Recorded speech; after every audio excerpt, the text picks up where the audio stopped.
समस्त को मोर YouTube channel रे हृदय भरा नमस्कार। आज आम पुराण कथार गोटे सुंदर गप जानिबा च्यवनप्राश। गपर नाम हूँ च्यवनप्राश। समस्त ध्यान दे पूरा गपटी शुणा और मजा नवा। बहु वर्ष पूर्वे पृथ्वी रे सर्जाति नाम जड़े राजा राजपण करुले। से न्यायप्रिय और प्रजानुरंजक राजा थिले। दिने राजा सर्जाति निज पुओ नाती मानक सहित जंगल में बुलुथिले। सेमाने गोटिए पोखरी कूल पहुँचिले। सेठारे सौंदर्य सेमानंकु मोहित कला। सेमाने सेठारे विश्राम करने को ठीक कले। तांको पुओ नाती माने बुलु बुलु टिके दूर को चली गले। राजा झील सुकन्या तार सखी मान सहित बुलाबुली करुले।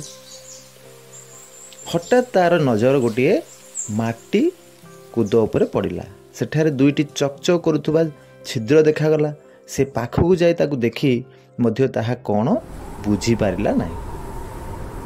कौतूहल होई से खंडे छोट काठी रे से छिद्र मध्य को फोड़बारे लगिला। हठात से रंध्र मध्यरु रक्त झरिया लगिला। यह देखि भୟରେ सेमानक हाथ पाद कोल मारिगला।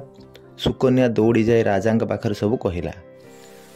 सर्जाति यह शुणी धड़पड़ हो सेठारे पहुँची गले। से स्थान को निरीक्षण करी से झील को कहले, झील ये तो च्यवन ऋषि। तू तांको आखि को कौनसी मणि भावी फोड़ीदेलु। फल आखिरु रक्त झरिला। से मोर बंधु अनेक वर्ष धरी एठारे तपस्या करुथिले। वर्षा पवन जोगु तांकर चारिपटे माटी जमी होइथिला और से लुचि जाइथिले। ए कथा सुनी सुकन्यार आखिरु लुह झरीगला। से कहला, हे पिता, मु मोर अपराध पाई प्रायश्चित करिवि। मु तो तांको आखि को फेराई दे पारिबि नाही, मात्र तांको विवाह करी तांको आखिर काम करिवि। एहा न्याय संगत हेबो। एही प्रकार मुनिंक सेवा कले मोर उपयुक्त प्रायश्चित होई पारिबो।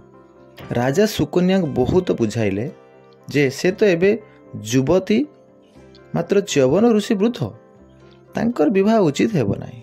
मात्र सुकन्या किसी शुणिला नाही और निज जिद्रे अटल रहिला। फल राजा बाध्य होई सुकन्यार विवाह ऋषि सहित कराइदेले। देवता माने सुकन्यार त्याग जानी बहुत संतुष्ट हेले। च्यवन ऋषि को गोटे औषध देले। ताको खाई से पुणी युवक हो गले। तांका आखि पुणी ठीक हो गला। च्यवन सुकन्या सहित सुखरे बास गले। सेबेठारु से औषध नाम ऋषिंकर नाम अनुसार च्यवनप्राश